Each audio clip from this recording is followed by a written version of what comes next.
Tô com vergonha, mas eu vou dizer. Diga! Não sei se eu digo. Diga essa boca logo! Eu vou dizer, eu posso dizer então? Diga! Diga essa logo! Eu queria, mas eu preciso de um... Ah, você tá achando que eu sou fresco?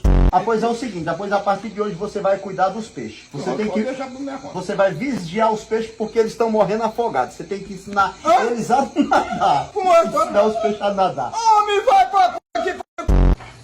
Que? Tu esqueceu de tomar o remédio pra dormir, foi? Eu não tava dormindo, não. Eu dormindo, eu vou tomar remédio dormindo. Tu esqueceu o remédio pra dormir, pô. E pô, não, vai tu ver.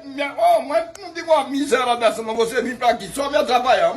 Eu vim acordar você pra te avisar que amanhã não precisa acordar cedo, não. Pode dormir até mais tarde. Como é que eu vou? Ó, tu me acordou já uma hora dessa. Como é que eu vou dormir? Homem,